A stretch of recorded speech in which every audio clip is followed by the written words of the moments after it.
राधे राधे प्रिय भक्तों। हम बात कर रहे हैं माघ मास की। माघ मास ये केवल पंचांग का एक महीना नहीं बल्कि आत्मा के जागरण का काल है।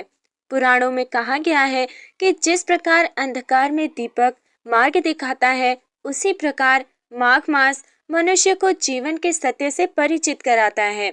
जब पौष मास की कठोर ठंड विदा लेने लगती है और माघ का प्रवेश होता है, तब प्रकृति स्वयं संकेत देती है कि अब केवल शरीर ही नहीं, मन और आत्मा की शुद्धि का समय है।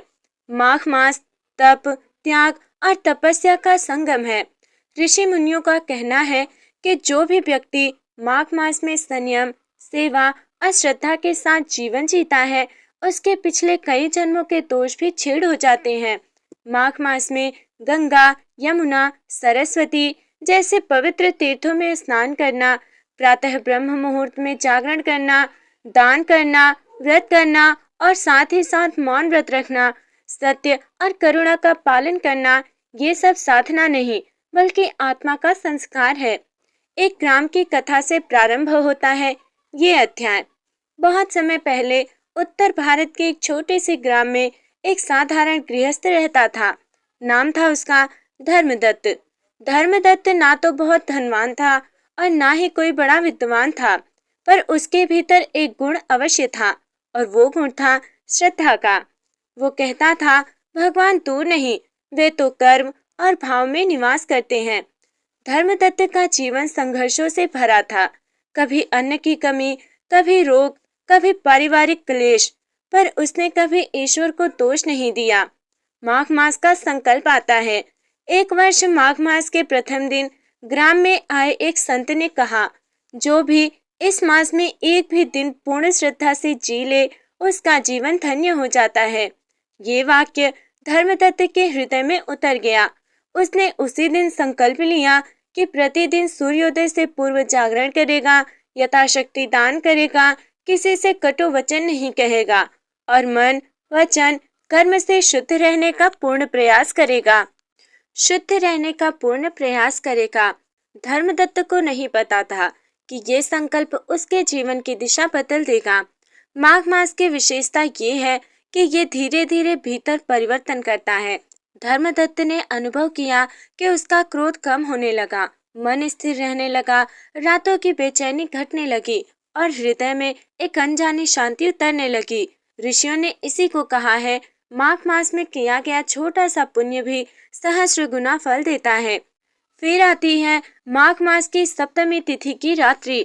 धर्मदत्त ने एक अद्भुत स्वप्न देखा। स्वप्न में कोई तेजस्वी स्वर बोला, जिसने स्वयं को जीत लिया वही माघ का अधिकारी है। धर्मदत्त की नींद खुल गई। उसकी आंखों से अश्रु बह रहे थे, पर मन अत्यंत हल्का था। उसे समझ आ गया कि माघ मास केवल बाहरी कर्मों का नहीं, अहंकार, लोभ और भय को त्यागने का समय है। भक्तों, माघ मास की ठंडी प्रातः चारों ओर कुहासा फैला हुआ था। गांव अभी नींद में था, पर धर्मदत्त जाग चुका था। उस दिन कुछ अलग था। हृदय में ना कोई चिंता थी, ना कोई भय, बस एक गहरी शांति। वो नित्य की भांति स्नान कर दीप प्रज्वलित ही कर रहा था कि द्वार पर किसी के आने की आहट हुई। द्वार खोलते ही धर्मदत्त ठिठक गया। सामने एक वृद्ध खड़े थे, फटे वस्त्र, कांपता शरीर, आंखों में अपार पीड़ा थी। वृद्ध बोले, पुत्र, कई दिनों से अन्न नहीं मिला, क्या माघ मास में कोई भूखे को अन्न नहीं देगा? धर्मदत्त के घर में उस दिन केवल एक ही दिन का भोजन था। उसने अपने लिए रखा था। मन में क्षण भर के लिए विचार आया, आज स्वयं न खाओ तो शरीर कैसे चलेगा? पर उसी क्षण उसे संत का वचन स्मरण हो आया, माघ में जो त्यागता है वही पाता है। धर्मदत्त ने बिना कुछ सोचे उस वृद्ध को भीतर बुलाया, अपने हिस्से का अन्न उसके सामने रख दिया और स्वयं केवल जल पीकर बैठ गया। वृद्ध की आंखों से आंसू बहने लगे। वो बोला, पुत्र, तूने माघ का मर्म समझ लिया। इतना कहकर वृद्ध बाहर चला गया, पर तभी एक अद्भुत घटना घटी। जैसे ही वृद्ध की छाया द्वार से बाहर गई, घर के भीतर एक अद्भुत सुगंध फैल गई। धर्मदत्त चकित रह गया। उसने अनुभव किया कि शरीर की कमजोरी समाप्त हो गई। मन में उल्लास भर गया और भीतर कहीं से एक स्वर गूंजा, माघ मास में किया गया निष्काम दान स्वयं ईश्वर स्वीकार करते हैं। ऋषियों ने कहा, माघ मास में किया गया हर कर्म केवल कर्म नहीं रहता, वो संस्कार बन जाता है। धर्मदत्त अब समझ चुका था कि दान का अर्थ केवल वस्तु देना नहीं, व्रत का अर्थ केवल उपवास नहीं और पूजा का अर्थ केवल मंत्र नहीं होता, बल्कि भाव, करुणा और त्याग, यही माँ का वास्तविक स्वरूप है। धीरे धीरे गांव में ये बात फैलने लगी कि धर्मदत्त के घर में कुछ बदल गया है। जो भी उसके पास जाता शांति लेकर लौटता, दुखी मन हल्का हो जाता और कई रोगी स्वयं को बेहतर अनुभव करने लगे। लोग कहने लगे, माघ मास में इस साधारण मनुष्य को असाधारण बना दिया। पर हर साधना के बाद एक और परीक्षा आती है। एक संध्या धर्मदत्त को ग्राम प्रमुख ने बुलवाया। ग्राम प्रमुख ने कहा, यदि तुम सच में धर्मात्मा हो तो कल ग्राम के सबसे कठिन कार्य को स्वीकार करो। धर्मदत्त मौन रहा। उसने सिर झुकाकर कहा, यदि ये भी माघ मास की परीक्षा है तो मैं स्वीकार करता हूँ। उस रात धर्मदत्त सो नहीं पाया। मन में एक ही प्रश्न था, क्या मैं अगली परीक्षा में भी अपने भाव को शुद्ध रख पाऊंगा? रात्रि बीत चुकी थी। माघ मास की प्रभात बेला में शीत और मौन दोनों ही गहरे थे। धर्मदत्त प्रातः स्नान कर नदी तट से लौट ही रहा था कि ग्राम दूत ने पुकारा, धर्मदत्त, ग्राम प्रमुख ने तुरंत बुलाया है। धर्मदत्त के हृदय में हल्की सी कंपन हुई, पर चेहरे पर शांति बनी रही। ग्राम सभा में पहुंचते ही धर्मदत्त ने देखा, चारों ओर गंभीर चेहरे, मौन छाया हुआ है। ग्राम प्रमुख बोले, धर्मदत्त, तुम स्वयं को धर्म का प्रतीक कहते हो। आज माघ मास की सबसे कठिन परीक्षा तुम्हारे सामने है। सभा में सन्नाटा छा गया। प्रमुख ने आगे कहा, गांव के बाहर एक उजड़ा हुआ स्थान है, वहां वर्षों से कोई नहीं जाता। लोग कहते हैं वहां अपवित्रता है, भय है और दुर्भाग्य है। धर्मदत्त शांत रहा। तुम्हें आज संध्या से लेकर पूरी रात्रि वहीं बितानी होगी। ना दीप, ना अन्न और ना ही किसी का संग होगा। यदि तुम भय से विचलित हुए तो समझा जाएगा कि तुम्हारा धर्म केवल दिखावा है। सभा समाप्त हुई। धर्मदत्त धीरे धीरे घर की ओर चला। मन बोला, यह स्थान तो मृत्यु का प्रतीक है, क्या मैं सच में वहां रह पाऊंगा? फिर दूसरा स्वर उठा, यदि माघ मास में भी भय जीत ना सका तो साधना का क्या अर्थ? घर पहुंचकर धर्मदत्त ने किसी से कुछ नहीं कहा, केवल एक दीप जलाया और मन ही मन बोला, हे प्रभु, यदि ये परीक्षा है तो मुझे केवल भाव दीजिए, बल नहीं। संध्या होती ही धर्मदत्त उस उजड़े स्थान पर पहुंचा। चारों ओर टूटी हुई दीवारें, जले हुए वृक्ष और सन्नाटा ऐसा मानो समय भी थम गया हो। ठंडी हवा में अजीब सी आवाजें थी। कभी लगता कोई पुकार रहा है, कभी कोई रो रहा है। मन का सबसे बड़ा शत्रु होता है। अचानक एक विचार उठा, यहाँ से लौट चलो, कोई देख नहीं रहा। धर्मदत्त कांप उठा। उसी क्षण उसे स्मरण हुआ कि माघ मास में मन ही सबसे बड़ा शत्रु है। वो भूमि पर बैठ गया, आंखें मूंद ली। ना कोई मंत्र, ना कोई स्तुति, बस श्वास और विश्वास। आधी रात बीत चुकी थी। तभी उसे लगा मानो कोई पास बैठा है। आंखें खोलते ही कुछ भी नहीं, पर भीतर से एक अस्पष्ट स्वर आया, तो भय से नहीं, भाव से जी रहा है। अचानक उस उजड़े स्थान की नकारात्मकता जैसे विलीन होने लगी। हवा शीतल हो गई और मन स्थिर हो गया। सूर्योदय से पहले ही धर्मदत्त उठ खड़ा हुआ। जब गांव वाले पहुंचे तो जो देखा उन्हें विश्वास नहीं हुआ। वो उजड़ा स्थान शांत था, स्वच्छ था और वहां एक दिव्य सुगंध व्याप्त थी। ग्राम प्रमुख ने झुककर कहा, तो परीक्षा में सफल हुआ? पर धर्मदत्त बोला, मैं नहीं, माघ मास की करुणा सफल हुई है। पर जाते जाते प्रमुख ने धीमे स्वर में कहा, ये तो केवल बाहरी परीक्षा थी, असली परीक्षा अब शुरू होगी, जहाँ तुम्हें अपने ही कर्मों का सामना करना होगा। धर्मदत्त का हृदय गंभीर हो उठा। वो जान गया, अब कथा एक नए रहस्य की ओर बढ़ रही है। प्रभात की पहली किरण के साथ ही धर्मदत्त का मन असामान्य रूप से भारी था। बाहरी परीक्षा तो पूर्ण हो चुकी थी, पर भीतर कहीं कोई द्वार अब भी खुलना शेष था। गांव लौटते ही एक वृद्ध साधु मार्ग में मिले। नेत्र तेजस्वी पर स्वर गंभीर था। उन्होंने कहा, धर्मदत्त, आज तुम माघ मास की सबसे गुप्त यात्रा पर निकलोगी। ये यात्रा पैरों से नहीं, स्मृतियों से होती है। धर्मदत्त स्तब्ध रह गया। तुम्हें सूर्यास्त से पहले उस पीपल वृक्ष के नीचे पहुंचना होगा जहां तुमने जीवन में पहला असत्य बोला था। ये शब्द वज्र समान थे। पीपल वृक्ष के समीप पहुंचते ही धर्मदत्त के नेत्र भर आए। यही वह स्थान था जहां वर्षों पहले उसने भय से सत्य छुपाया था, किसी और के दोष को मौन रहकर सहमति दी थी। तभी साधु का स्वर गूंजा, कर्म केवल किए गए कार्य नहीं होते, किए ना गए सत्य भी कर्म बन जाते हैं। अचानक वातावरण बदल गया। धर्मदत्त को लगा जैसे वो अकेला नहीं है। उसके चारों ओर उसके ही कर्म, उसके निर्णय, उसके मौन सब सजीव होकर खड़े थे। एक स्वर बोला, तो धर्म का पथिक कहलाता है, पर क्या तूने कभी अपने स्वार्थ से ऊपर सत्य चुना है? धर्मदत्त के होंठ कांप उठे। वो भूमि पर बैठ गया, आंखों से अश्रुधारा बह निकली। हाँ, मैंने मौन चुना, मैंने सुविधा चुनी, मैंने स्वयं को बचाया। ये पहला क्षण था जब उसने स्वयं को झूठ नहीं बोला। तभी वही स्वर कोमल हो गया। माघ मास का धर्म दंड नहीं देता, वो स्वीकारोक्ति को शुद्धि देता है। पीपल वृक्ष से एक पत्ता गिरा, जैसे किसी बंधन का टूटना हो। धर्मदत्त के हृदय से भार हट गया, मन हल्का होने लगा। साधु पुनः प्रकट हुए। याद रखो धर्मदत्त, जिसने अपने कर्म स्वीकार लिए वही भविष्य को बदल सकता है। अब तुम्हारी अगली परीक्षा किसी और के कर्म को क्षमा करना होगा। धर्मदत्त चौंक गया। क्षमा? साधु मुस्कुराए। हाँ, क्योंकि क्षमा ही माघ मास का सर्वोच्च व्रत है। साधु अंतर्ध्यान हो गए। पीपल वृक्ष शांत था, पर धर्मदत्त जान चुका था अब कथा केवल उसकी नहीं रही। अब ये कथा है क्षमा की, करुणा की और माघ मास के उस रहस्य की जो आत्मा को मुक्त करता है।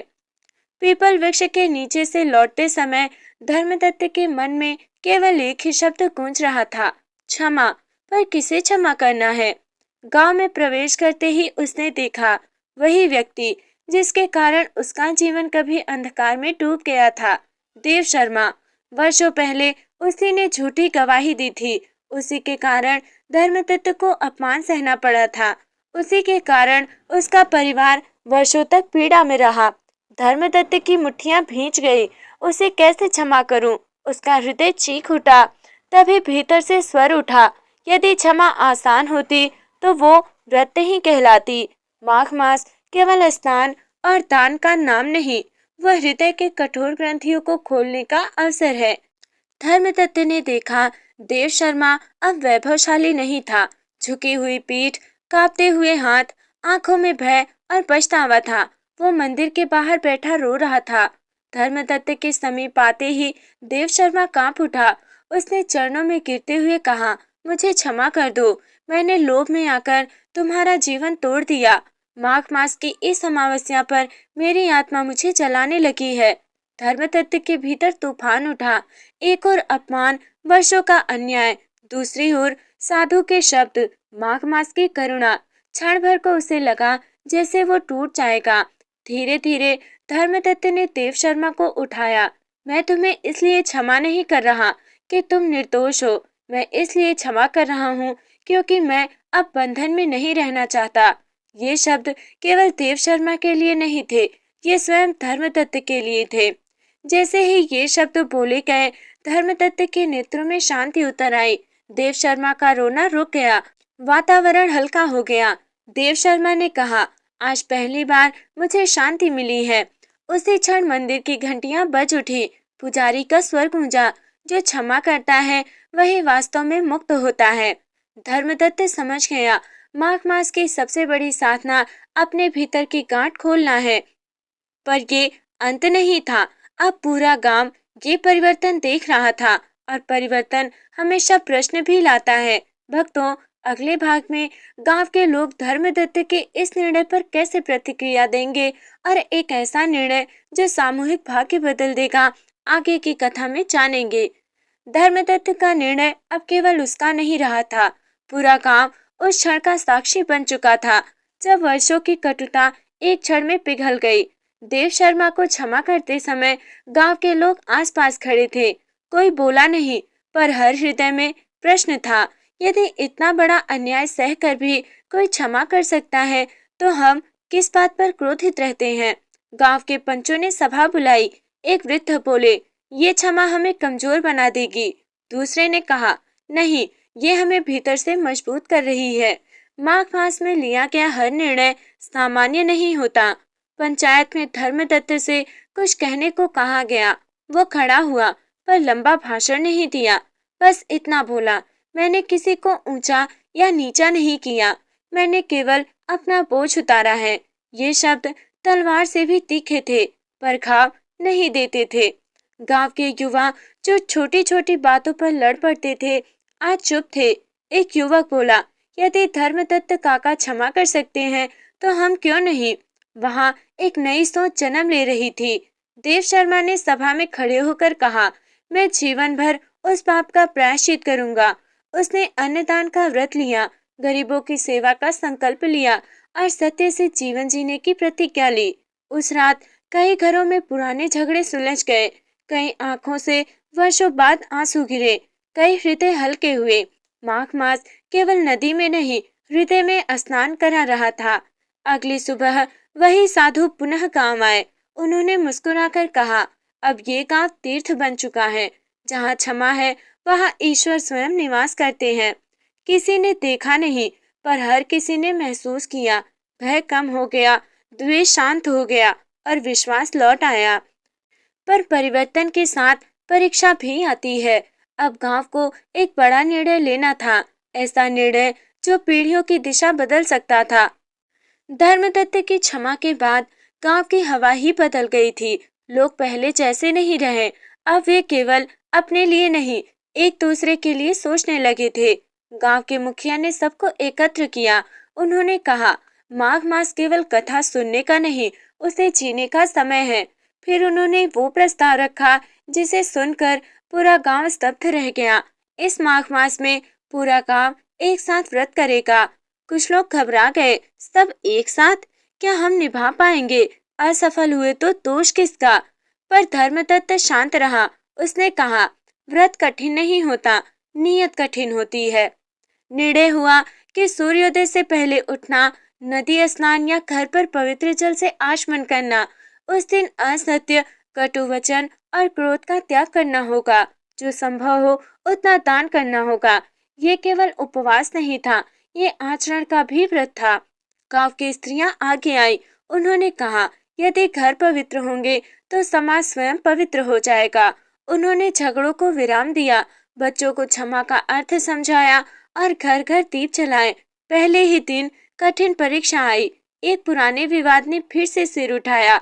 दो परिवार आमने सामने आ गए। पूरा गांव देख रहा था। क्या व्रत टूटेगा? धर्मदत्त आगे बढ़ा।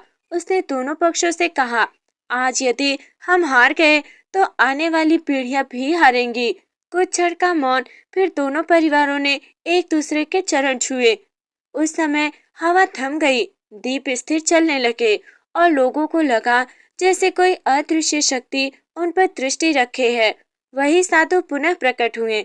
उन्होंने कहा, ये तो अभी आरंभ है, अब असली परीक्षा आएगी, जब त्याग करना पड़ेगा। साधु ने जाते जाते कहा, तीसरे व्रत के दिन गांव के द्वार पर ऐसा कुछ आएगा जिसे ठुकराना कठिन होगा। पूरा गांव चिंतित हो गया। क्या वो धन होगा या अहंकार या फिर कोई पुराना पाप? साधु के वचनों के बाद पूरा गांव बेचैन था। तीसरे व्रत का दिन जैसे जैसे पास आता गया, लोगों के मन में अनजाना भय बढ़ता गया। तीसरे दिन प्रातः सूर्य अभी पूर्ण रूप से निकला भी नहीं था कि गांव के द्वार पर एक भव्य रथ आकर रुका। रथ पर रेशमी वस्त्र, स्वर्णाभूषण और बड़ी बड़ी संदूकें। साथ में आए दूत ने घोषणा की, ये दान है एक समृद्ध नगरपति की ओर से। जो इसे स्वीकार करेगा वो सदा सुखी रहेगा। लोग स्तब्ध रह गए। इतना धन जो कई पीढ़ियों के लिए पर्याप्त था। कुछ मनों में विचार उठा, क्या इसमें बुराई है? दान तो पुण्य होता है। पर व्रत की शर्त याद आई, लोभ का त्याग। धर्मदत्त की दुविधा थी। धर्मदत्त भी मौन था। उसके मन में द्वंद्व था, क्या त्याग का अर्थ हर अवसर को ठुकराना है? वह साधु को खोजने लगा, पर साधु कहीं दिखाई नहीं दिए। उसी समय एक वृद्धा आगे आई। उसने पूछा, क्या ये दान किसी शर्त के साथ है? दूत ने मुस्कुराकर कहा, केवल एक शर्त है, इस नगरपति का नाम व्रत कथा में सदा लिया जाए। यही वो क्षण था। धर्मदत्त ने समझ लिया, ये तान नहीं, प्रतिष्ठा की भूख है। वो आगे बढ़ा और स्पष्ट स्वर में बोला, हमारा व्रत किसी नाम के लिए नहीं, धर्म के लिए है। गांव ने एक स्वर में कहा, हम ये तान स्वीकार नहीं करेंगे। दूत क्रोधित हो गया। उसने कहा, तुम्हें इसका परिणाम भुगतना होगा। जैसे ही दूत रथ सहित लौटा, संदूकें खुली और उनमें से निकला सूखा पुआल, स्वर्ण, रेशम, रत्न, सब माया था। उसी क्षण साधु पुनः प्रकट हुए।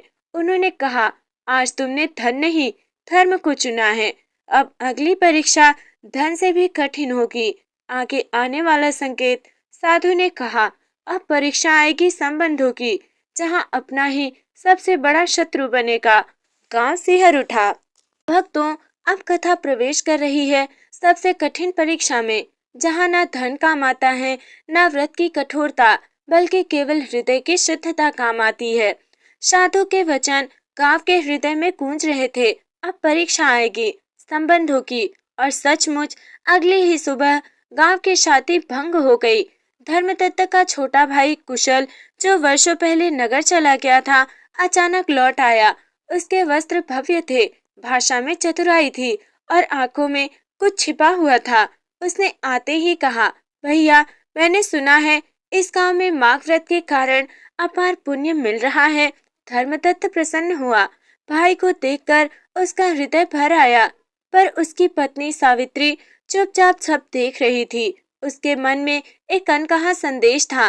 रात को कुशल ने अकेले में कहा, भैया, अगर हम ये व्रत अपने नाम से प्रसिद्ध कर दें तो नगरपति हमें भारी दान देंगे, पुण्य भी मिलेगा और संपत्ति भी। धर्मदत्त कुछ ना बोला। उसकी आंखों में संघर्ष साफ दिख रहा था। अपना ही भाई क्या गलत सोच सकता है? सावित्री आगे आई। उसने शांत स्वर में कहा, धर्म तब सबसे कठिन होता है जब वो अपने के विरुद्ध खड़ा हो। उसकी बात तीर की तरह लगी। पूरी रात धर्मदत्त जागता रहा। सुबह होते ही उसने गांव को एकत्र किया। धर्मदत्त बोला, आज मैं अपना ही भाई दोषी ठहराता हूँ। धर्म से बड़ा कोई संबंध नहीं। कुशल चौंक गया। उसका मुख कठोर हो गया। कुशल ने क्रोध में कहा, हाँ, मैं स्वार्थ से आया था। मुझे पुण्य नहीं, यश चाहिए था। और वो गांव छोड़कर चला गया। जैसे ही कुशल गया, आकाश में मेघ गरजे, हवा में सुगंध फैल गई। साधु प्रकट हुए। साधु बोले, आज तुमने सबसे कठिन परीक्षा पास की है। जिसने अपने को छोड़ा वही धर्म का अधिकारी बना। पर साधु ने जाते जाते कहा, अब अंतिम परीक्षा स्वयं तुम हो, अहंकार की परीक्षा। गांव स्तब्ध था। साधु के वचन धर्मदत्त के हृदय में कांटे की तरह चुभ रहे थे। अब अंतिम परीक्षा स्वयं तुम हो। गांव वाले धर्मदत्त को घेर कर कहने लगे, आप धन्य हैं। आप जैसे धर्मात्मा इस युग में दुर्लभ हैं। सम्मान, प्रणाम, स्तुति, सब कुछ उसके चारों ओर उमड़ पड़ा। और यही अहंकार ने धीरे से सिर उठाया। धर्मदत्त के मन में विचार आया, मैं हूँ तो हूँ, जिसने सब त्यागा, मेरे बिना ये गांव क्या करता। उसने ये विचार किसी से कहा नहीं, पर धर्म को शब्दों की नहीं, भावों की भाषा आती है। उस रात धर्मदत्त को स्वप्न आया। उसने स्वयं को एक ऊंचे शिखर पर देखा। नीचे पूरा गांव था। वो ऊंचाई आनंद दे रही थी, पर अचानक धरती हिलने लगी। शिखर टूट गया और वो शून्य में गिरने लगा। धर्मदत्त चीख कर उठा। उसका शरीर पसीने से भीगा था। उसने समझ लिया, मैं गिरा नहीं था, गिराया जा रहा था, मेरे अहंकार द्वारा। सूर्योदय से पहले धर्मदत्त ने गांव के मध्य दीप जलाया और बोला, आज से माघ मास की कथा मेरे नाम से नहीं, हर उस व्यक्ति के नाम से कही जाएगी जो मौन में तप करता है। उसने घोषणा की, मैं केवल सेवक हूँ, स्वामी नहीं। साधु प्रकट हुए। उनके मुख पर मंद मुस्कान थी। उन्होंने कहा, आज तुमने धर्म को पूर्ण किया। जो झुका है वही उठता भी है। साधु बोले, माघ मास केवल स्नान नहीं सिखाता, केवल दान नहीं सिखाता, ये सिखाता है अपने मैं को गंगा में प्रवाहित करना। उस दिन से गांव में कलह नहीं रहा। रोग दूर होने लगे और सबसे बड़ी बात, मन शांत रहने लगे। धर्मदत्त सबके बीच रहते हुए भी अदृश्य हो गया। यदि माघ मास में आपने एक भी बार अपने अहंकार को रोका है तो समझिए आपका व्रत सफल हुआ। तो प्रिय भक्तों, आज की इस दिव्य कथा के माध्यम से हमने जाना कि माघ मास केवल पुण्य कमाने का साधन नहीं, बल्कि अपने भीतर छिपे अहंकार, लोभ और दिखावे को धीरे धीरे गलाने की एक पवित्र प्रक्रिया है। धर्मदत्त की कथा हमें ये सिखाती है कि सच्चा धर्म शोर नहीं करता, घोषणा नहीं चाहता और ना ही प्रशंसा की भूख रखता है। माघ मास में यदि स्नान के साथ मन भी शुद्ध हो जाए, यदि दान के साथ अहंकार भी गल जाए और यदि भक्त के साथ विनम्रता भी आ जाए, तो समझिए भगवान स्वयं आपके जीवन में प्रवेश कर चुके हैं। भक्तों, आज की ये कथा से विदा लेते समय एक क्षण के लिए अपने हृदय से पूछिए, क्या मैं धर्म कर रहा हूँ या धर्म दिखा रहा हूँ? यदि इस प्रश्न का उत्तर आपको मौन में मिल जाए तो यही माघ मास की सबसे बड़ी उपलब्धि है। भक्तों, यदि ये कथा आपके मन को छू गई हो तो इसे उन लोगों तक अवश्य पहुंचाइए जिनके जीवन में शांति की आवश्यकता है। अगली कथा में हम माघ मास के और भी गूढ़ रहस्यों, अद्भुत पुण्य प्रसंगों और जीवन बदल देने वाली पौराणिक घटनाओं के साथ फिर मिलेंगे। तब तक के लिए हरि नाम स्मरण करते रहें, मन को पवित्र रखें और माघ मास की महिमा को जीवन में उतारे। राधे राधे। जय श्री हरि।